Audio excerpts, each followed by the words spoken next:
So welcome everybody to our International Color Day keynote lecture by Donald Chrétien. Very happy to welcome him, and I will introduce him in a moment. We are the Color Research Society of Canada, the Canadian arm of the AIC, International Color Association, and we are very happy to welcome people from across Canada and across the world to our lecture today.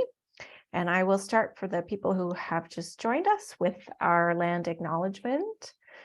The CRC's activities related to sharing color knowledge take place across Canada, understood as part of Turtle Island, the ancestral homelands of over 630 First Nation communities, representing more than 50 Indigenous nations and languages. We work to respect, affirm, and support where necessary the inherent treaty rights of all Indigenous peoples across these lands and waters. Our commitment to honoring the knowledge, ways of knowing, and wisdom of Turtle Island's Indigenous peoples aims to contribute to the decolonizing work required today for moving towards a just society. And I'm very happy to welcome our speaker, Donald Chrétien of Nipissing First Nation, as our invited keynote. His unique style and impact of Aboriginal fine artist Donald Chrétien springs from his combined passion for color and woodland style expression. His ongoing exploration of his heritage is him concentrating on distinct features of Ojibwe clan's acrylic on canvas. His works are exhibited in some of the most interesting corners of North America. His Vancouver Olympics installation piece titled Nagashinichi Benchinch of or Mother Friend Small Bird is on permanent display in Vancouver's Pacific Coliseum and stands 12 feet high by 80 feet long. Over his 30-year career, Donald has demonstrated an ongoing commitment to giving back to his community. For the Union of Ontario Indians, he's produced artwork for a package of educational resources dealing with Indian residential schools. Little Butterfly Girl tells the story of a child who was taken from her First Nation and brought to a residential school. The illustrations depict the harsh reality of losing oneself and spirituality to abuse and forced religion. Donald's art can also be seen at Owen Sound's Grey Roots Museum, where it has been on exhibit since July 2010. The Good People Know Our Stories, Know Us relates the history of the Anishinaabe and gives us a greater understanding of First Nation spiritual beliefs. This collaboration led to Donald providing the illustrations for Basil Johnson's book, Walking in Balance, 10 Traditional Anishinaabe Stories Told in both Anishinaabe and English. Donald makes his home in Newmarket, where 10 totems he created reside along Tom Taylor Trail. Very happy once again to welcome Donald, and please take it away. Okay, well, thank you. Yeah, that's an old one. I've done a lot since that, and I've actually moved. I actually live now back close to Nipissing. The res is just 5 minutes that way. I'm in Sturgeon Falls, a little town close to where I grew up, North Bay. Yeah, I'm working mostly right now with a lot of stuff still down south. I'm working with the York Regional Arts Council on these pollinators and seed spreaders series. I've been working with that for a little bit, and you'll see them. There's 4, I think, now, but there'll be a total of 9 in all of York region. So the first 4 we put in all the 4 directions. So the other ones are going to be filling up inside there somewhere. But what they are these big giant panels. I'll show those a bit later. But I'm just going to jump into it here. Yeah, I was born and raised here in North Bay, or over there. And we were a large family in a little tiny house. So I spent a lot of time in the forest. I was absolutely amazed by the forest. The forest just answered a lot of questions. It still does, actually. And where I live now, I've got the forest all on this side of my house and everything like that. So I can just take walks whenever I want. And there's a bit of everything out there. I have a fox that comes and sits on my porch, which is kind of amazing. And so I'm just going to go, okay, so I'll actually keep going with the story here, just explaining who I am. So when I was 19, I went down south to go to art school. I ended up at Sheridan College. They had an art fundamental program, which I took. And when I was there, they said, you should be going to OCA. You shouldn't be here. And I didn't even know what OCA was. So I actually, I got in and they offered me to get into second year right away because of my portfolio and things like that. And I opted to actually start from scratch the first year. And I'm so glad I did, because they had a color theory program with a teacher called Jack Dagenet. Absolutely amazing work. It changed my life, that one class. And while I was at OCA for the following years until I graduated, I tried to use as much of that color as possible. After I graduated, I ended up working in so many different types of art field, but always in the art world. Animated Care Bears, worked for YTV, a lot of editorial illustration, where I was actually drawing stories, like for magazines, covers of books. And then from there, I went into advertising illustration. Let's see what I've got here ready for you here. Okay, I'm just going to go right to my screen right now. I'm going to share my screen. There we go.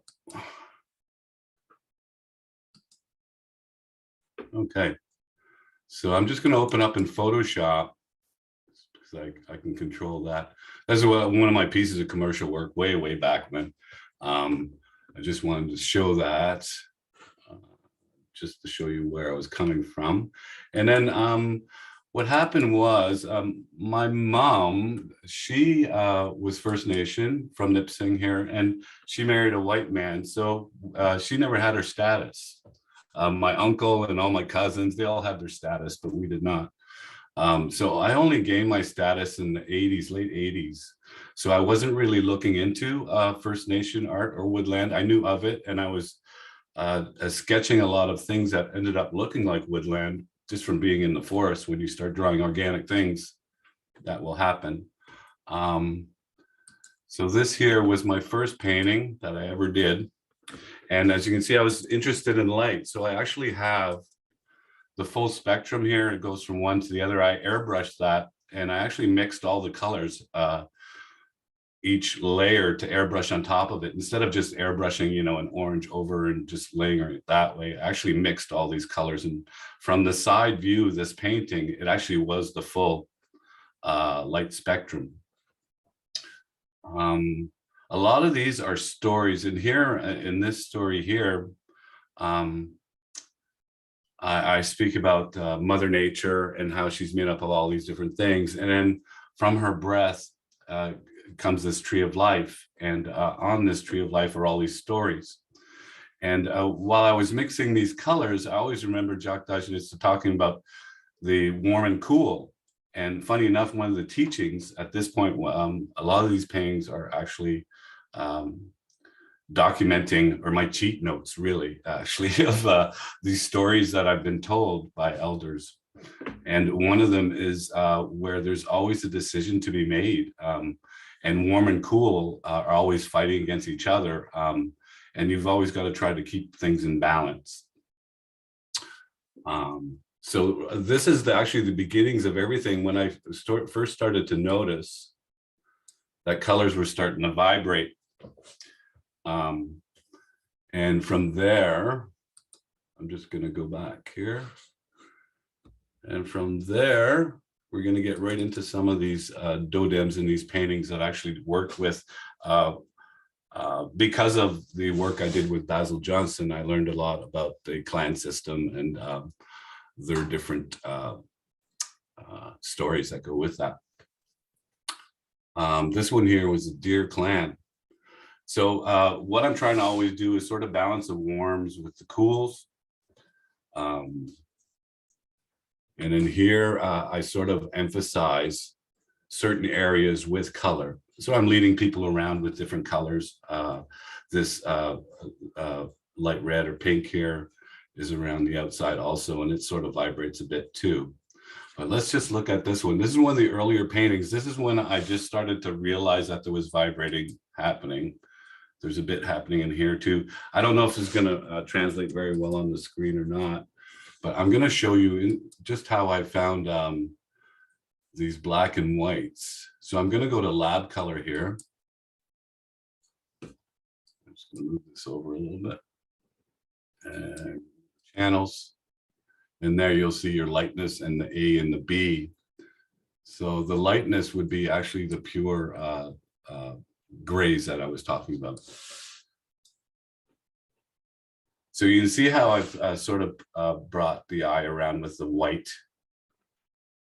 And I'm always sort of in the number 5 gray area. That's why I was talking about that earlier. I work from there onward. And a lot of stuff is going to disappear now because I was trying to match them tonally. So like the spirits around, you don't really see them. If you go into a black and white, a lot of stuff will disappear. And I didn't realize that totally, that I was actually doing that at this point. Let's go to another one here.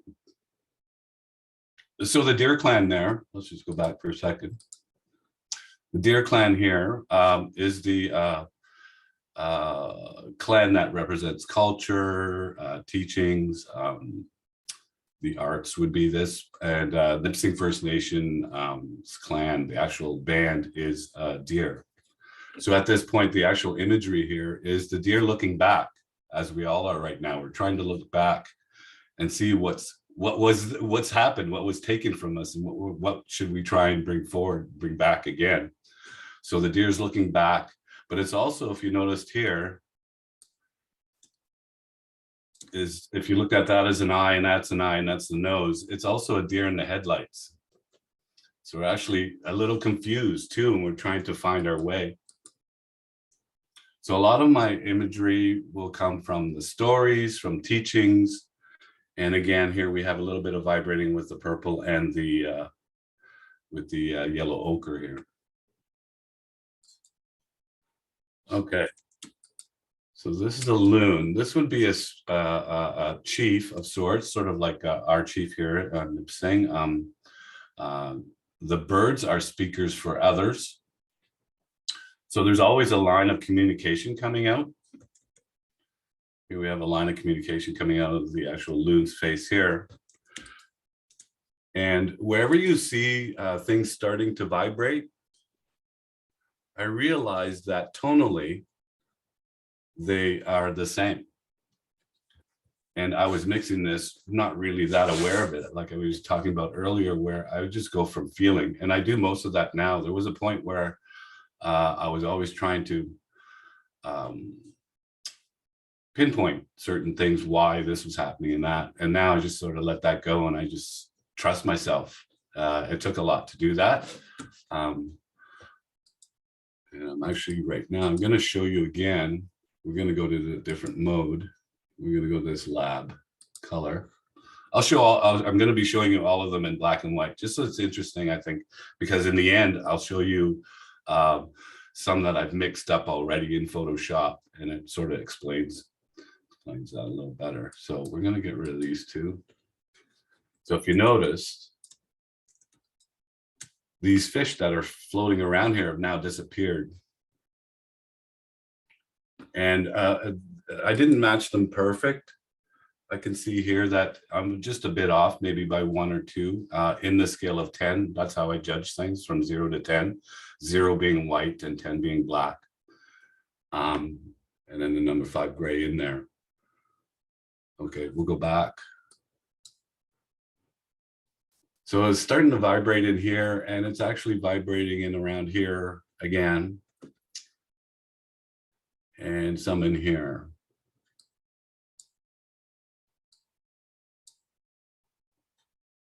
Okay, so let's just get rid of these two. I don't want to be, I don't want to crash my Photoshop. Okay. All right. So these are all clans now. So this is a sturgeon clan. The fish are the knowledge keepers, their wisdom. There might be there's education in there. It's usually an elder of sorts. And this here, this sturgeon is always the full of eggs. Eggs are what that everyone sort of covets from the sturgeon.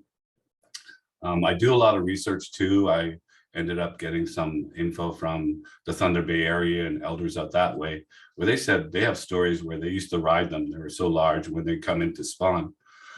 There's all these great stories with the sturgeon. There's a lot of numerology also in my paintings where you have 4 sections. You'll notice there's always 4 things going on. So here we have some vibrating here where these little pieces of knowledge are coming out and growing from the sturgeon. There's actually 7 spots down here which denote the 7 ways of being or teachings. Humility, honesty, bravery, love, wisdom, respect, and truth. And I try not to make things 3D, but that one there, I just want it to stand out, so I put a little dot on it. And let's look at this one, black and white now. So if we're looking for areas that are vibrating, it'd be more in this area here with the warm and cool. And then we'll see how balanced this one is here. Image mode, color. Okay. So these are almost all disappearing, and a lot of these are due to copy shots too, where you'll see it's sort of slightly changing, but copy shots are another item there in itself. But right in here, you can see there's nothing. And then in back here, it's actually, you don't really see too much happening.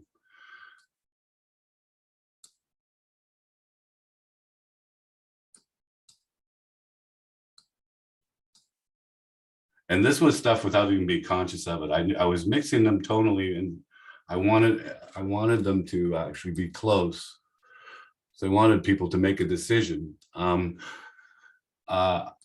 Why they vibrate, I'm not too sure. I always thought that it was like with animation, when I learned you're drawing, you're always going to be drawing. You never draw something butt up against something else.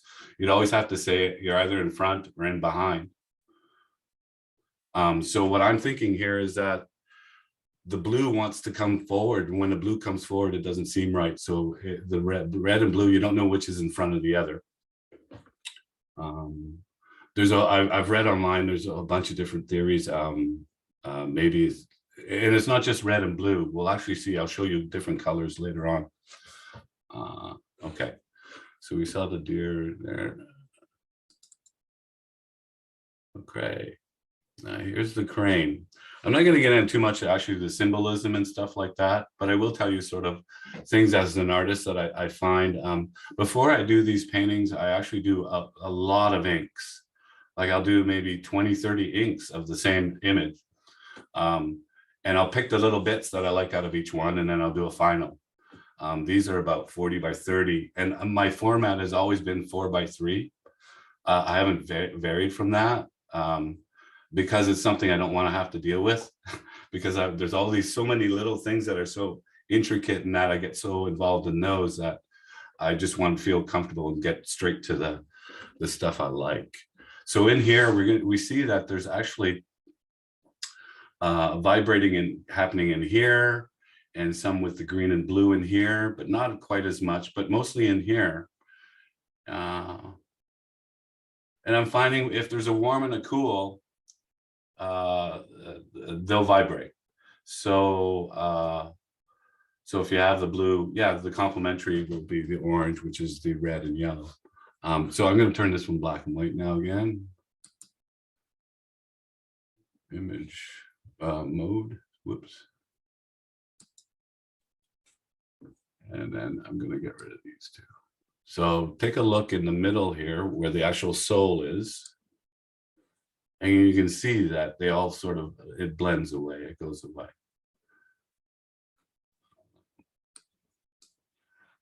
It will vibrate if it's not equal, but you get the most bang for your buck if you actually match them tonally. And that can be from down number 3, down up to the darker colors to 9. And that, after that, you don't perceive color too much. So a lot of these images here, just if you're curious, these are images that are from Birch Bark Scrolls. This is a tree of life here over here.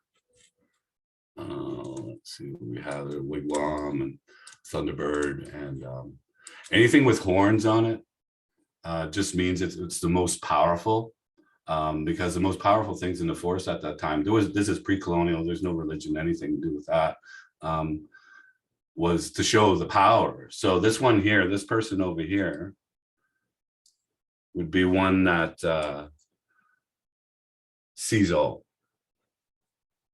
And this guy here would be someone that hears all. Anyway, just curiosity's sake there. A lot of these are patterns in nature that I find, and I'm sort of going even deeper into that. I teach at McMichael, part of the Storytellers and Image Makers program and Voices program. And right now we're dealing a lot with patterns in nature. So just trying to get people out there and see how beautiful nature is and how all your answers can be answered from nature. Also in here, because I was doing so many birds, down at the bottom here, you'll see that these waves are turning into birds' heads. And after a while, it only took a little flick of a brush to actually make birds happen. If you do enough of it, you sort of live it, breathe it. Okay, this is a good one here. The otter. Okay. I don't know what I'm doing here to put those marks. But, in this one here, let me just show you what it is. This one here, this image right here is an otter. And that's the medicine inside the otter. There are a lot of old pictographs that I saw that showed a medicine man, or even Nana Buju, one of the characters in mythology, holding that bag. So what I made here was an otter with the medicine wheel. And in the medicine wheel, there's 4 colors. You have yellow for the east, red for the south, black for the west, and white for the north. It's also there's a lot of teachings with the medicine wheel. It's a deep one. It goes deep and deep and deep.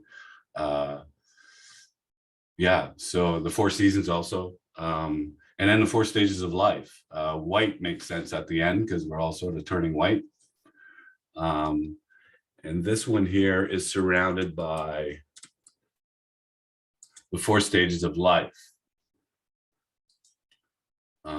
So we start off in the beginnings, and so we have childhood, adolescence, and this path continues to adult, hunter-gatherer, travel, and then an elder again, and it goes around. Now let's look at this one. So because this was more spiritual things and writings, I wanted them sort of to disappear and sort of be there, but not be there. And if we go to mode, we go to lab color again. They're gone. I always put these little dots though to remind us that the trail, those are little footsteps that we take. And I also use them as highlights to lead the eye around. So there's my stage there to be standing out as an elder, and then the little white dots all the way around to sort of occupy and balance out the painting and make your eyes go into the corners where we don't really like to go. Okay. Save. I'm just gonna go back and get another one. So I got a bunch of these.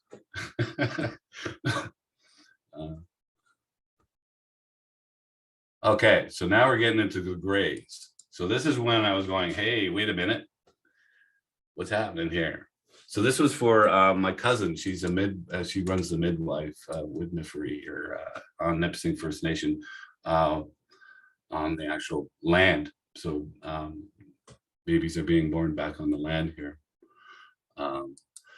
So these tonal things are like I compare a lot of it to like music, where these are like harmonies and notes that go together, or people singing together.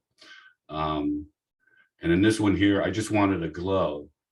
But it's pretty amazing how the gray will pick up the opposite color it surrounds. So if you have a red on a gray, the gray will look green, or a gray in the green. And I'll show you that a little later on. I have some examples for that. But I'm just curious to see what this one does.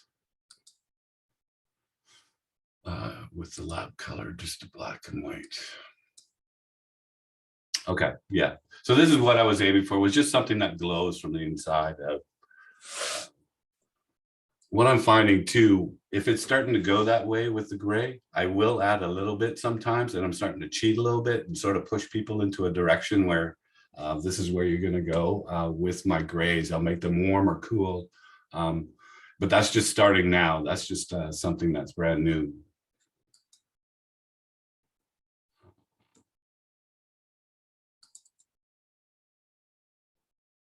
All right. So this one here, I also wanted that glow. This one is actually, I think I did paint this one after the other one. This one's quite large. This is a 60 by 60, but it's the only other format that I've ever done was square. And I'm going back to square now too. So I'm still doing the 3:4 ratio, but I'm actually trying the square format for a little while. This one here was, I had a turtle shell necklace, and an elder saw this. I was on the Chichi Man going to Manitoulin Island, and she explained to me that the 13 moons, which I had no idea, is that all the turtles in North America have 13 large spots on their back, which represents each full moon. And then you have the days that go around until the next full moon. So I wanted to represent that teaching. Again, you have 7 characters all the way around here, and I wanted them to be different. Those are the 7 values, 7 teachings, the grandfather teachings, they call them. The humility, honesty, bravery, love, wisdom, respect, and truth. And now I'm learning more that there's actually colors that have certain meanings to certain people. And one of them was purple. Purple was patience. And to me, that was kind of funny because purple has always been my nemesis. We don't get along very well, and I was trouble with it. But now we're like best friends. Took a while, but and then this one here was actually one of those paintings that helped me along with that. So again, I'm starting to use these grays, but this is a warm gray. This isn't a neutral gray. And when this elder was speaking to me, I was leaning over the railing of the Chichi Man, and the sun was behind me, and the light was going through the water. And this is what I was trying to represent. And on my way back, it was the sun was setting, so I did it in both. And again, you have the warm, cool balance, which you need balance in all of these paintings. So if you can paint something that is structurally strong in a tonal way, tonal being no color, just what we're looking at right, what we're going to look at right now. If it's dynamic that way, the colors really, you can put pretty much anything in as long as the tones match. So you can see there's a brilliance there that's coming from it, a light emitting from it, and that's just a tonal thing. And when you put the colors in, and you can start playing with the colors, how they interact. I look at colors too like people a bit. Depending on the group you're with, you're going to act a different way. So let's get out of this one. We'll go back to color here just to show you what is happening. So almost all of these colors inside here will be matched tonally in grays. So it looks like 2 tones basically, but I've added all these different colors. Okay. Let's go into, I'm just going to actually jump right into, when I was working with grays, I always noticed this when I was painting, was that our eyes try to balance things also. Like when you stare at a color long enough and close your eyes, you know, you're looking at the opposite. We're always trying to balance it off. And in this image here, It has really not a lot to do with color, but how we've been on this planet so long, the sun comes from the top, and we expect that's the way things are. So in this illustration here, what we have are these two circles, which are the same color, or same tone. Same tone, same tone.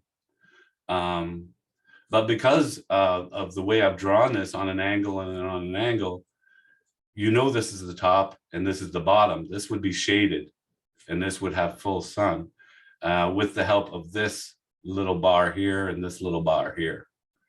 So that makes it a 3D object instantly. So now if we take this bottom one, automatically it looks a little lighter than that one. These are matched tonally almost, they're pretty close. But if I grab that and put it up there, they're the same.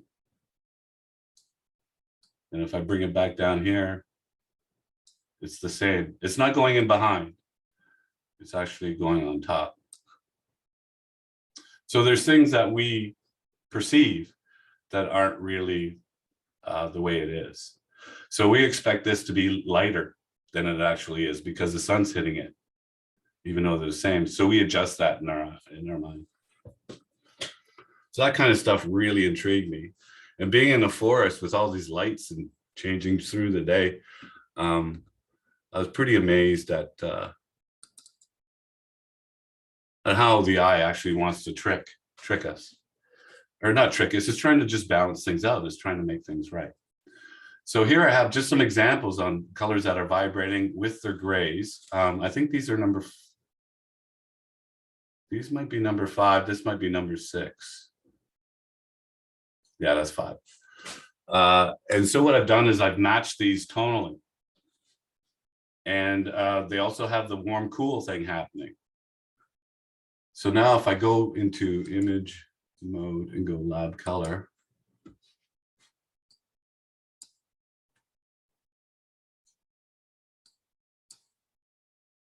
and I find that those are the ones that vibrate the most when they're matched in tone.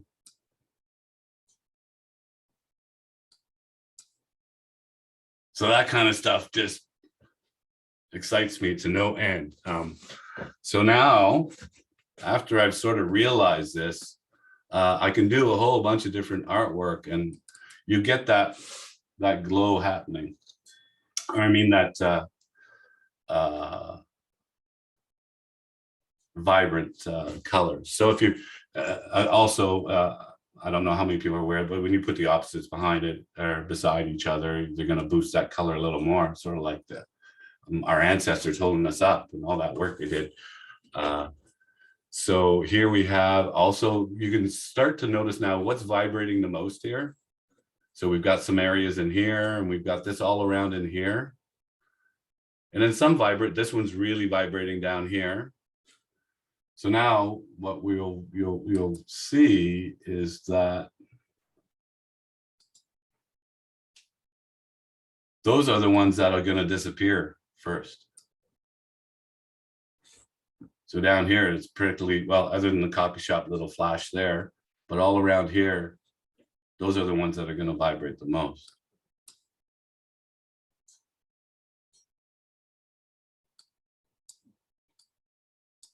Okay.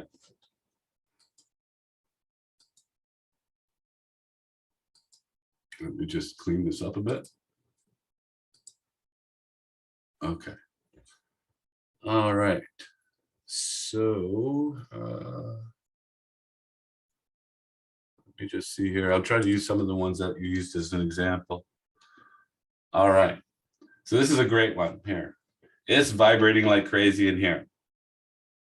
And one thing you'll notice too is that the blue down here, then the outline down below here, around this turtle, is very bright, but the one here on top sort of pushed back. So it's not vibrating the one like the lower one is here.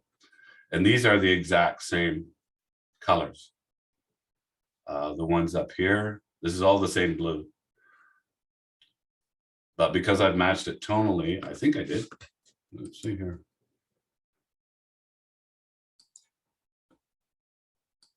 See if it disappears. Yeah, So it disappears here. I've matched it with the yellow ochre, and it's going to vibrate also because it's the opposite. And this blue here with this blue, they're buddies. So they go back and they'll fade into each other. So there's different aspects of the color.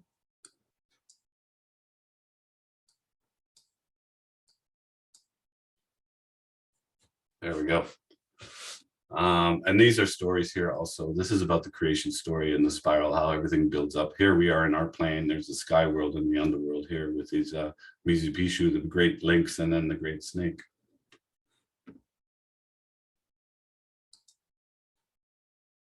I'm gonna leave that one there for a second. If you notice too, it doesn't really have to be red and blue, but let me see if I have other examples here. Colors with 5 gray. Okay, here we go. So there's warm and cool. You can do this with warm and cool. So this was part of the teachings actually with Jacques Dagenet, where we had these pre-mixed color sheets. We had to number them all. There were hundreds of them. So it would have tint, tone, shade. So you'd have like orange, yellow, orange, tone number 1, and shade number 6, or something like that. The shade would be the chroma, or the actual intensity of the color. But here I'm doing it with a whole bunch of different warm colors. And I don't know if you can see it on the screen very much, but this would be turning more into a sort of a greenish, and that one's sort of blue, purpley. And what they do is your eye starts to adjust and turn this into a different color. Yeah, but they're all just this gray here. So that'd be a 4 or 5 and then a 6 grays. So it doesn't matter the tone, you can still make it vibrate. I find that it vibrates a little more when it's down in the lower areas under 5 and under. But they'll still vibrate later in the darker tones. Okay, so let's look at this one here.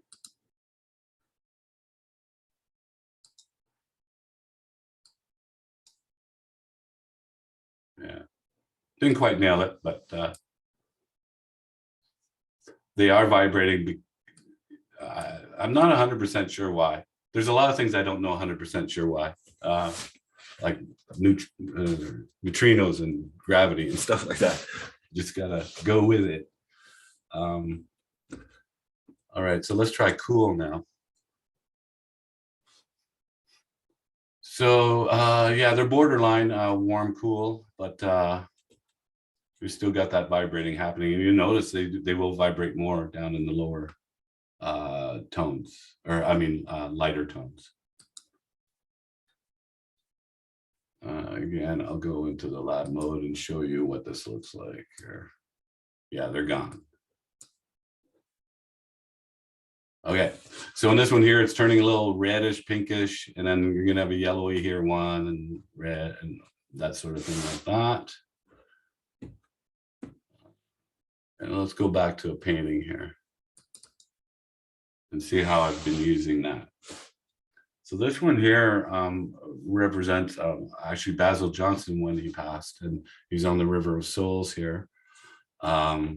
He always told me to go as far as you can in all 4 directions. So there we have the yellow, red, black, and white.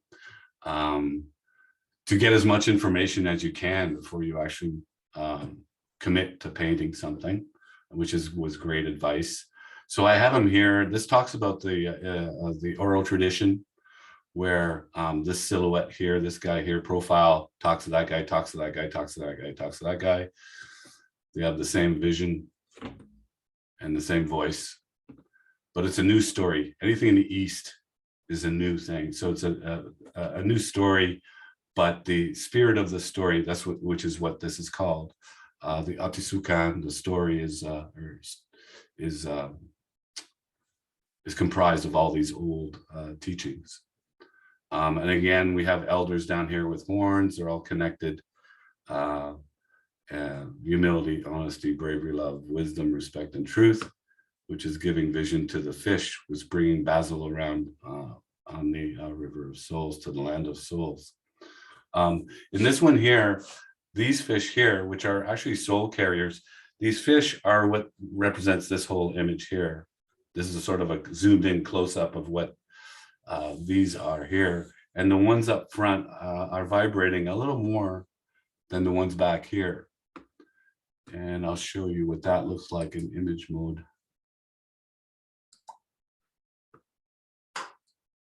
Okay, here we go. So keep your eye on the lower fish here, and they're gone. And here you subtle, and then I show them off here in the background back here. It's kind of interesting. If you want to highlight something, I'll make it vibrate, but the tones will match. So they're actually disappearing at the same time. It's quite the...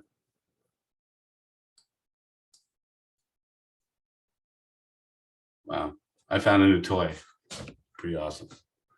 All right. So we looked at those, looked at those. Okay. So now low chroma or low intensity shade. So it vibrates again. So it doesn't really matter. Doesn't really matter how much color it is, how much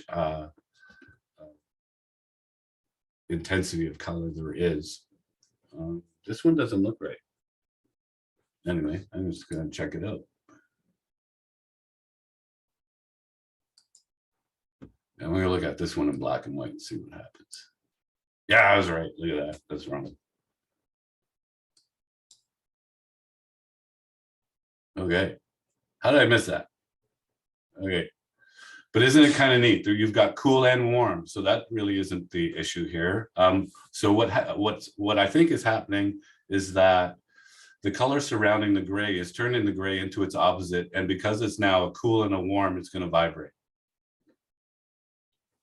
I don't know. I don't ask questions. I just do do what feels right. And of course, this is just a simple example. This one here on how. Just a gray with its surrounding colors or surrounding background here that's going into darker, where it'll look lighter at this end and darker at this end. That's pretty simple stuff. That's first year stuff. How are we doing on time here? We're okay. Okay, so now I'm going to actually go with what I'm doing now. This is where I'm at now. Those other paintings were, I'm still trying to finish the clan system. I've got a whole bunch more to go. I still haven't done an eagle, wolf, the big ones there. And bear, I did, it wasn't that teaching, so I'll have to redo bear also. And I'm working on a white bear right now. So this is first time I've ever painted about myself. And it speaks about me moving back home after 40 years, back up here up north into the forest. You noticed all these canoes have someone in them. And I jumped out, but my foot's still attached. Still can't get away. And I have decisions to make. Do I go with the fruit from the tree or do I go with my roots? So those were decisions I was making at that time. And I use a lot of images that are looked at from different angles. So I like the up, down, 4 directions, and then inside. So there's 7 directions really. And then things like this happen. There's an actual beaver diving here, just in the negative space. So I try to use negative space also in my balancing or compositions. We have right here, I think there's a beaver there. He's looking right at us. He got his 2 purple eyes, his nose, and then his teeth. So what happened was this beaver kept swimming. I didn't know what I was going to paint. I had a big giant canvas in front of me and a beaver was going by every morning. And I went, well, there you go. He's trying to tell me something. And so this was an image of me turning into this beaver. Oh, I haven't looked at that one black and white. Let's look at that one. Ooh. Where are you? All right. I'm happy with that. So this is again balancing tonal the image, and if you can make something dynamic that way, because I've got this black outline, which is part of the woodland style, I only like to put little bits of white, if I even go to white. Sometimes you don't have to. And this one here, there's hardly any white in that, but it still seems quite balanced to me. All right. And that one is called Between Worlds. And now we're going to get into the next one, which is where I'm at now. So this is a continuing story of me. So now I've made up my mind. I've got all the roots. So this is the top view of a tree cut, and my roots are out. And then I've got the vibrating happening, the warm, cool. In this one here, the beaver is becoming more defined. The face of the beaver is there. And also in the last painting, I wonder if I can move this bar. I have a, sorry. I just got to clean this up for a sec here. I'm running out of space. Okay. Wait, a couple more. Bear with me for a sec here. Okay. Oh, a couple more.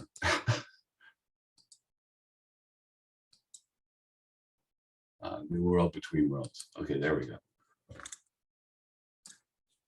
We got new world, between worlds. So now I'm twirling around, and what's happened here is this is actually the beginnings of a turtle. So this is the turtle shell, and there's the head and the hands and the tail here. And then in the next one, you can see the turtles become more defined, but it's all unified as one here now. So there's the shell, the tail, and there's 4 legs. And then the beaver tail is now a catfish, which I hope was this wisdom that, you know, eventually might happen.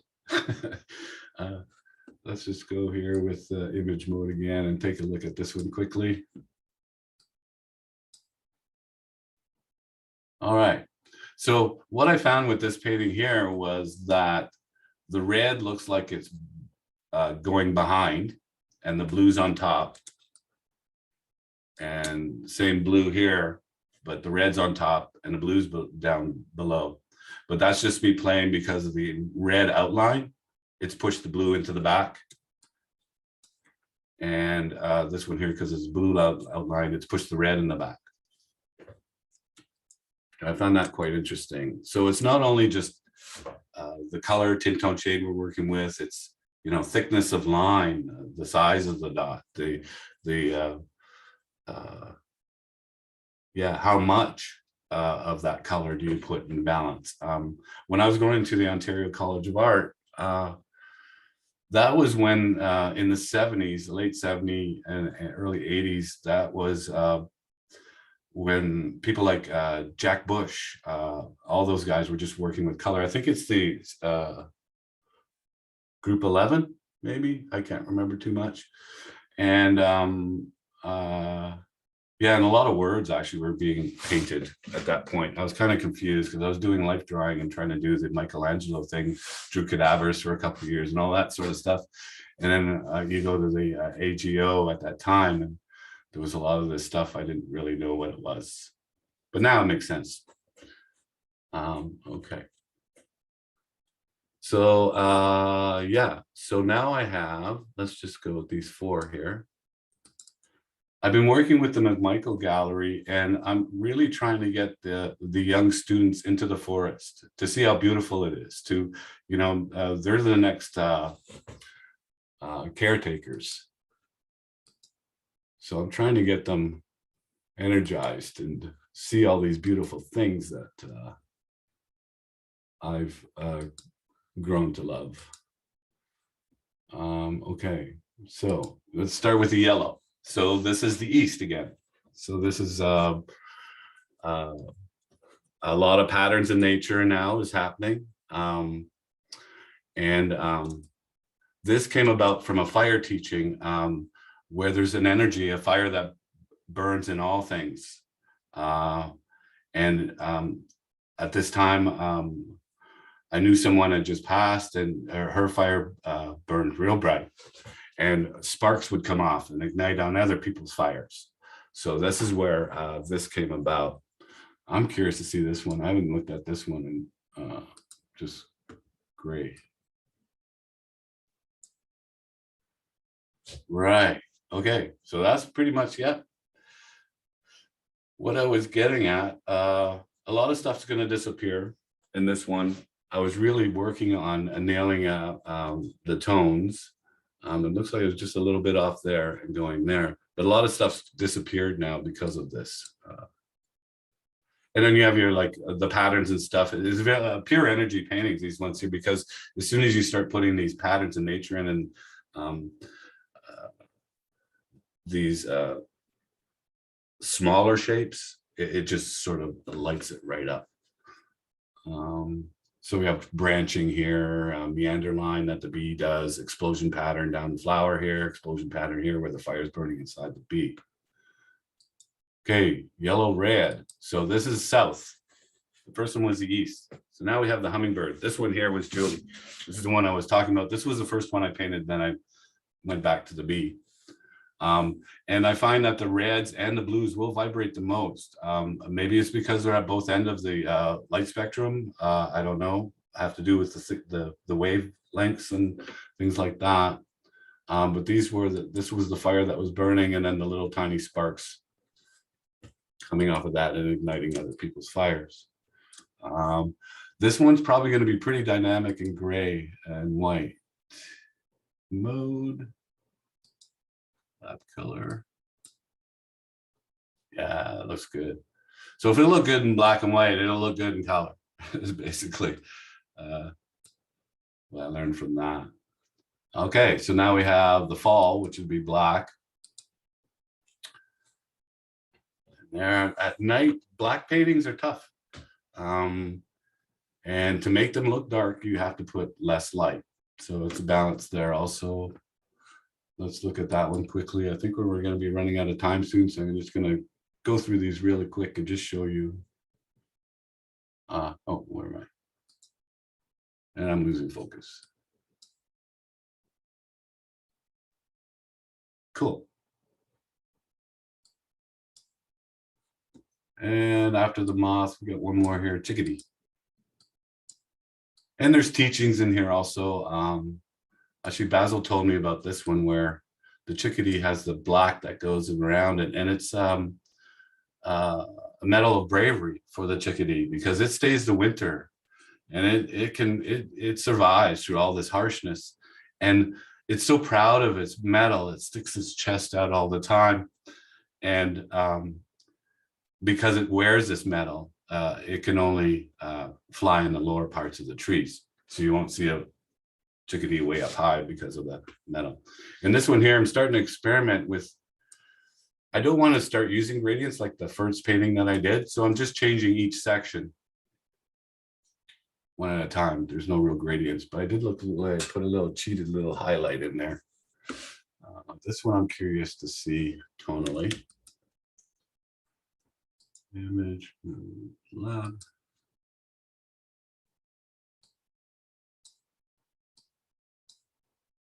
Okay, so there's an example of where tonally it's getting lighter, but the actual line on top is the same tone. So this would be the same purple as that purple. Rose color purple. What else? Was there anything else I really wanted to show you? That's where I'm at now. I'll show you quickly the pieces that are in New York region. So this is part of the Pollinators Seed Spreader series. They're about 5 feet wide. This one here, I don't know if we displayed it. This one's going to be in Stouffville. This one's already in Aurora. This one is in Cartwright Center. And that's all I can think of right now. And so I'm regressing a little bit with my color. I've stuck to 4. These aren't great copy shots, but they're the 4 main directions. You've got the yellowy, so it's a yellow ochre, reddish, which is Indian red, actually is the name of the pigment, and black and white. And now you can see where the gray is vibrating here because it's taking on a blue tint because of the surrounding colors. So actually, and you can see there's a snapping turtle looking right at you. There's a snapping sideways. There's a snake in there, deer, and all these other things together. Okay, how are we doing with time? Am I over? One more. Gordon Ba.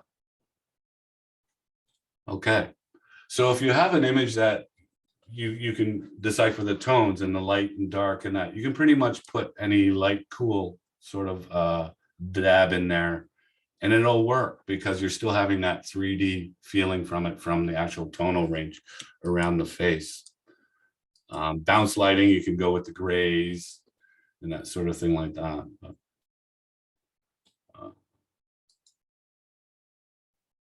And that's about it, I think, for that. That's terrific, John. Thank you so much.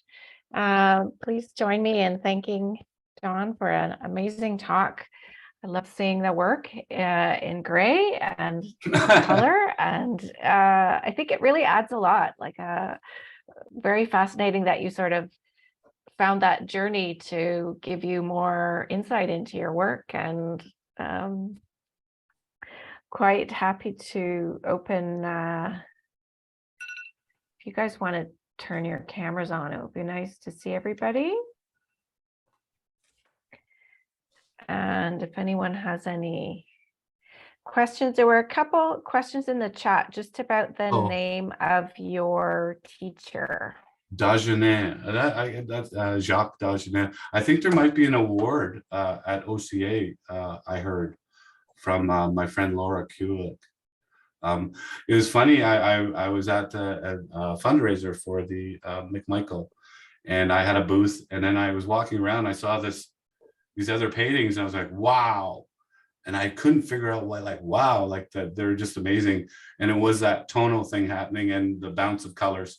And it was a classmate from that same class, Laura Kulik. It was just amazing. And we were both looking for each other. We walked around, and then we hadn't seen each other in like years and years. So he had a lot of effect on a lot of people. Just with the color that he taught us. Yeah.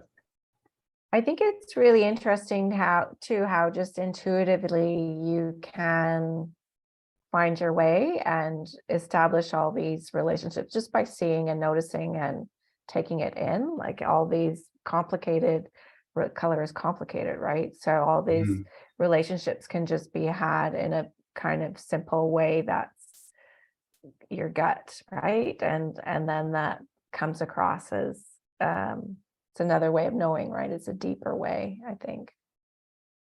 And sometimes my paintings end up pretty thick because I'm actually changing. I'm putting something down and going, oh man, that changed all that now, and I've got to balance it. And do I want to change all that, or maybe just change this little thing? And it's a real juggle to make things work, and to know when you're done. That's the big thing too. Yes. Question from Brian. Do you have any of your paintings in Vancouver?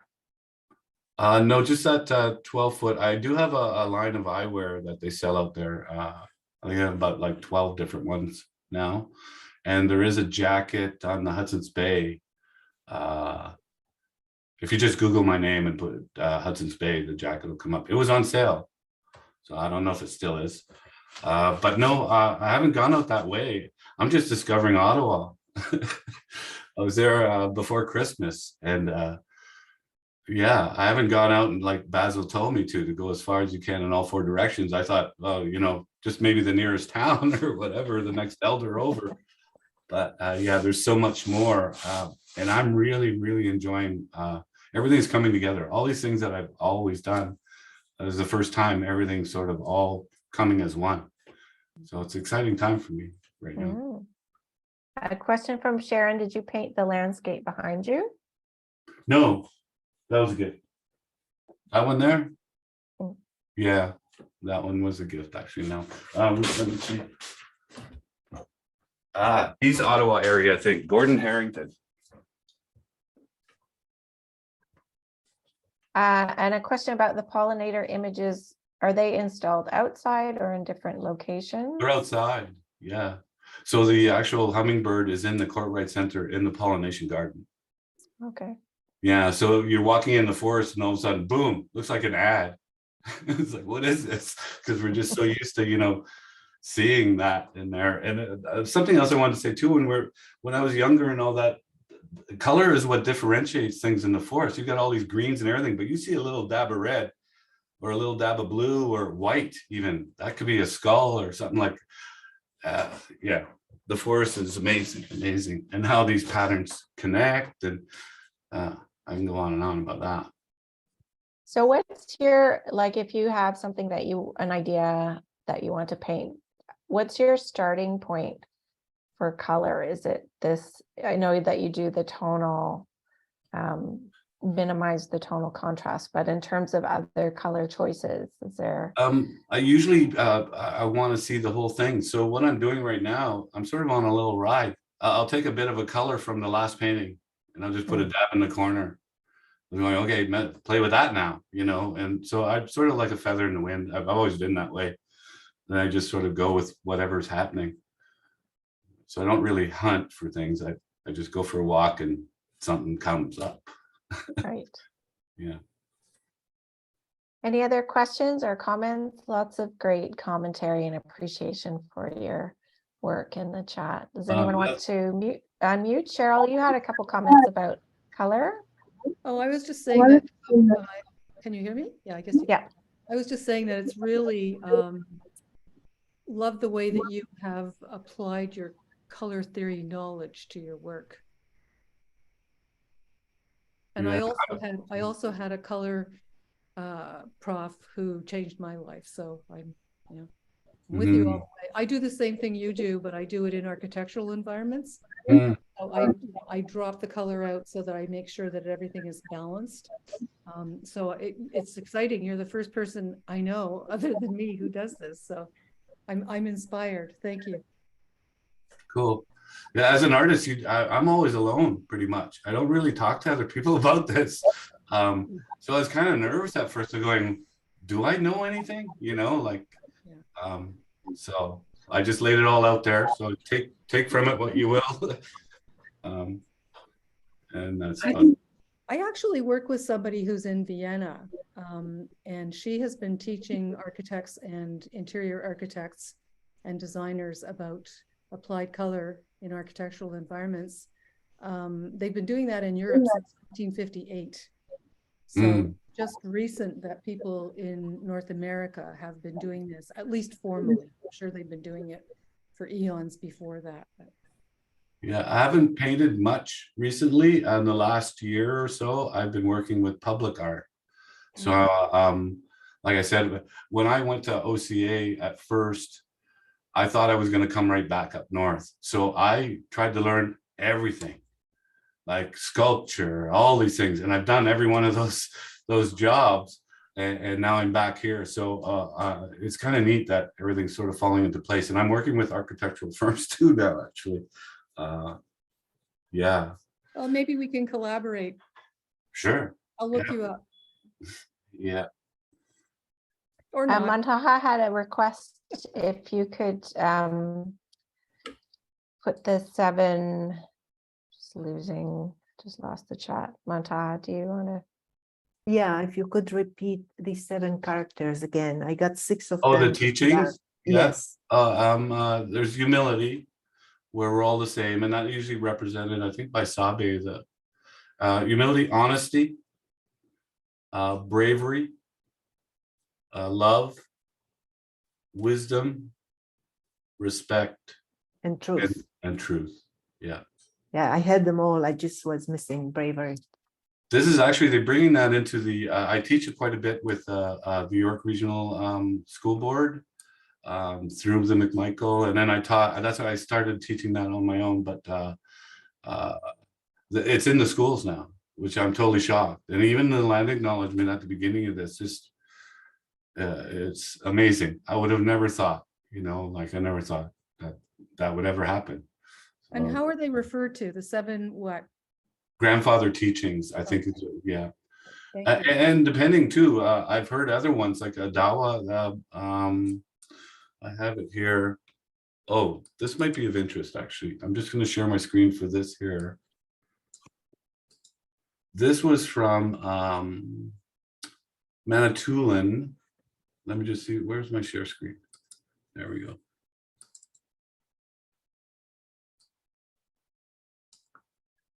So I know that purple is patience.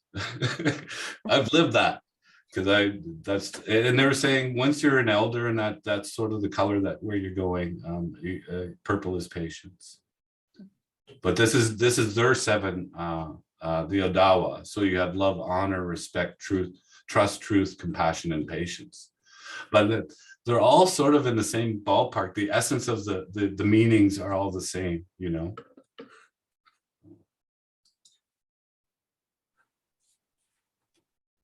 There was a question about the choice of animals in the forest. Is there a particular meaning behind the animals you choose? How do you choose them? It depends on who I spoke with, actually.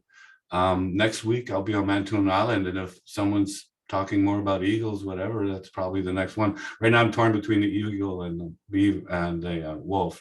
I've just been commissioned by City of Toronto. I'm doing a beaver right now, actually, which I wanted to do. So I'll do a commission if it's something I wanted to do. Another question, you use the phrase you drop the color out. Can you elaborate? Do you desaturate to compare the lightness of the color, or is this your sort of own method? As of yesterday, when I found that lab color mode, I was using my phone now and then, and when I was teaching color at the McMichael for adults and that, I was telling them, hey, if you're not sure, just take a picture and then hit desaturate. But that's where we realized that no, that wasn't telling the truth with the blues and the reds. Blues looked almost black, even though they're almost the same tonal range. So I'm sure that has something to do with just, I know in Photoshop, you could take a color image, and if you slide the bar that controls the different colors of it, tint bar or whatever, and it's in black and white, the image will totally change. So it's not giving you the true black and white, but what we witnessed there with the lab mode, it's the lightness of it. So. So I've got a question, Dawn. Are you saying that if you take a photo of pigment, color pigment, whatever it is, like traditional painting, and take a photograph of it and drop the color out of that, you're not getting a true tonal rendition?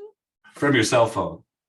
Oh, okay. I'm talking about all those other things. That lab color, like camera. Okay. Yeah, use that lab color thing if you want to do it the right way in Photoshop.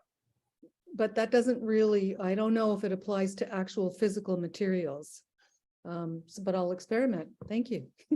Yeah, light's light, color, you know, other than, I worked quite a bit with pixels also, and pigment. And when you're mixing them, it's totally different and everything like that. But what we're seeing is what we're seeing, you know. Yeah. But, you know, light's light, but the color of light is different. So I'm just going to have to do some experimenting, because typically I don't do anything when I'm working with architectural materials. I have to work with the actual material. Oh, right. If I do then I can take a photograph of it and say, this is a reasonable likeness of what you're going to see, but it's not completely accurate. Yeah, it'd be more for comparing something. Yeah. So you would put 2 items. You go, okay, that one's darker than that. Like now you can tell, right? But as an item by itself, there's no reference. Yeah. Yeah. Can I ask? Question. Oh, yeah, go ahead, Judith. Just a quick question. I think the interesting thing about color is that it's all in your brain. It's not necessarily what you're actually seeing. It's what your brain is calculating. Like when you're driving in the winter and you see a big black patch on a road sign, you say, oh, that's black. And you get there, it's snow. So it's, I mean, your brain is just doing all these tricks on you. So that's what makes color so much fun and so interesting, I think. Anyway, Mhm. that's It's also I how really you enjoyed know, everything whether you've you're- been talking about. it also depends on how well you can see color. I mean, if you're trichromatic or, you know, whatever, more than that, you see it very well. But if you're challenged, you don't see it quite as well. But then you see the achromatic version of it better. So, you know, we all kind of adapt to the equipment we have, which is our eyes, which is an extension of our brain. So, yeah. Yeah, I kind of use this as spices, you know, like I won't do a full painting of that. I haven't yet, but I might now actually, just to see, you know, but I usually use it as, you know, you don't put all your eggs in one basket kind of thing when you're doing a piece of art. But so to me, that's just a little bit at the end that's exciting to make something happen with it. But yeah, I was wondering if there was an art show and they were all number 5 grade, but just different colors and that. And if the lights started to fade in the gallery, would the painting disappear? At a certain point, I think it would.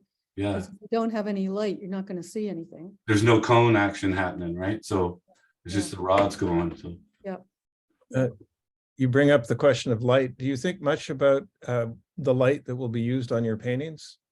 You know, is it daylight, tungsten light, that kind of thing? oh, yes. Actually, there's a few of my paintings that the morning light before the sun comes up, it's a blue light, I believe, or something.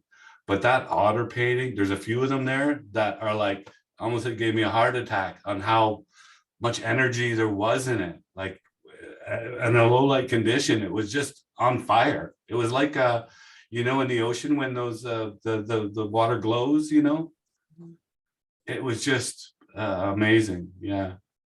But that's not just low light, that's partly the spectrum of the light. Yeah. So that affects it also too, you know, Yeah. but it affects the whole painting all at once, right? So Right, the different colors differently, the different things happen. Yeah. But do you think about that when you're painting in the first place? You know, do you paint under some controlled light? Yeah, I have controlled light. Yeah. I'm pretty clinical with that stuff, actually. And then I only use so many colors. I don't like to, more isn't better. So I try to really refine maybe there's 8 colors in all of my painting, each one individually, if that, you know. So once I have the colors mixed, it's just paint by number, really, to tell you the truth. So I could be doing it in the dark. Yeah. Okay. I can become an artist now. Paint by There number. you go. Yeah. One question by Montaha. You use the word vibrate Yeah. a lot. Do you have any, does that mean contrast or is there something more to that? I don't know if there's a word for it. A vibration. We used to call it jigga jigga jig, which is like when you stoke the fire, you know, things happen. Sparks are coming off it. So we were going to call it, or when I was just talking about the otter painting, I was going, it was Donicized, but not my name, Don, D-A-W-N, you know? Yeah, there's a lot of things that, yeah, that happened there. Like color is pre-verbal. So we have this kind of immediate visceral response to it, I think, and it's contextual. It's not just light and the pigments that are there, but it's all our backgrounds and experiences and memories. And they're just finding that there's all these things that are interconnected that kind of come together when we see something, and, you know, changing the light source does, and then it, yeah, vibrates more, or brings up the contrast. And I think that's one of the magical things about color, is that it changes, and it's The same with sound. When it gets to a certain one, it'll start to vibrate too, right? Like there's a lot of analogies, a lot of things that go cross board there, I think, with sound and color. mm-hmm. Yeah, and patterns in nature. Those are internal DNA memory stuff too, you know, like the color, you know, so they, when you get them both right together, hopefully one day, you know, it'll sing. Well, thank you once again, Don. It was a terrific talk and everyone enjoyed it so much. Thank you. And sometime, hopefully we can all meet in person and experience and see your work in person. That would be lovely.